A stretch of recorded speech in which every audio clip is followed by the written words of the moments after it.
નમસ્કાર. ક્યારેય વિચાર્યું છે કે લાંબી કૂદમાં જ્યારે કોઈ ખેલાડી હવામાં ઉડે છે ત્યારે એનું અંતર એટલી ચોકસાઈથી કેવી રીતે મપાય છે? ચાલો આજે આપણે આખી પ્રક્રિયાને બરાબર સમજીએ. જુઓ, પહેલી નજરે તો બહુ સહેલું લાગે છે નહીં?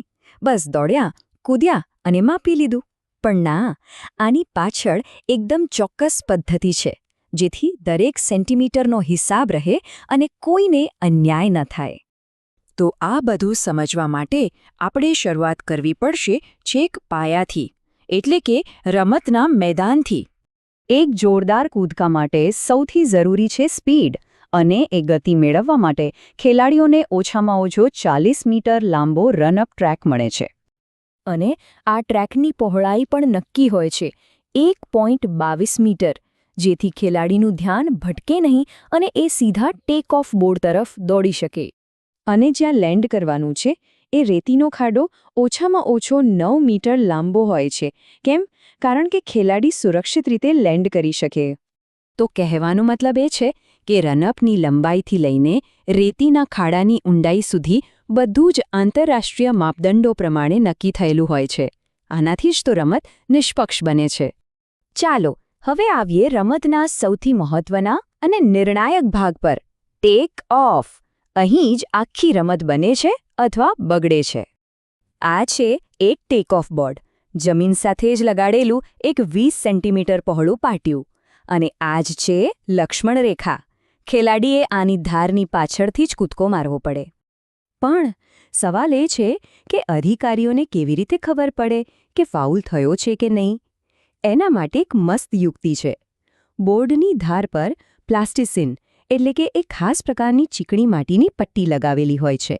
તો એક કાયદેસર કૂદકા માટેનું સૂત્ર એકદમ સરળ છે.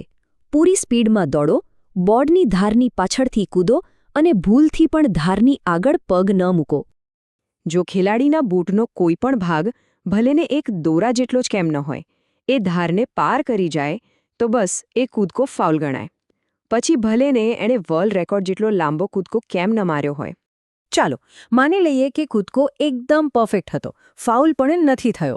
હવે આવે છે માપણીનો વારો. અને આ છે આખી રમતનો સુવર્ણ નિયમ. માપણી હંમેશા ટેક ઓફ બોર્ડની આગળની ધારથી લઈને રેતીમાં પડેલા સૌથી નજીકના નિશાન સુધી કરવામાં આવે છે.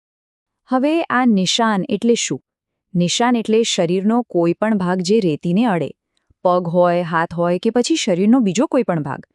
એટલે જ જો કોઈ ખેલાડી કૂદ્યા પછી બેલેન્સ ગુમાવીને પાછળની તરફ હાથ ટેકવી દે તો અંતર એના પગથી નહીં પણ એના હાથના નિશાનથી મપાશે. અને અંતે આ માપને મીટર અને સેન્ટીમીટરમાં નોંધવામાં આવે છે. આ એક વૈશ્વિક સ્ટાન્ડર્ડ છે, જેથી દરેક સ્પર્ધાના પરિણામોની સરખામણી થઈ શકે. અત્યાર સુધી આપણે પ્રોફેશનલ લેવલની વાત કરી, જે ખૂબ જ કડક હોય છે. પણ જ્યારે વાત સ્કૂલ કે સ્થાનિક સ્પર્ધાઓની આવે ત્યારે નિયમોમાં થોડી છૂટછાટ આપવામાં આવે છે. અહીં જોઈ શકાય છે કે સ્કૂલ લેવલ પર રનઅપ ટ્રેક અને રેતીનો ખાડો થોડો નાનો હોય છે. આનો હેતુ એ જ છે કે વધુમાં વધુ બાળકો અને નવા ખેલાડીઓ આ રમતમાં સરળતાથી ભાગ લઈ શકે. તો આખી વાતનો સાર એ છે કે લાંબી કૂદ એ માત્ર શક્તિ અને ગતિનો ખેલ નથી.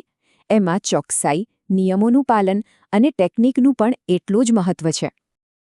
તો હવે આ બધું જાણ્યા પછી શું લેન્ડિંગની ટેકનિક પહેલાં કરતાં વધુ મહત્વની નથી લાગતી? હવે પછી જ્યારે પણ કોઈ એથ્લીટને કૂદતા જુઓ ત્યારે એના પાછળની આ ચોકસાઈ અને કૌશલ્યને જરૂર યાદ કરજો.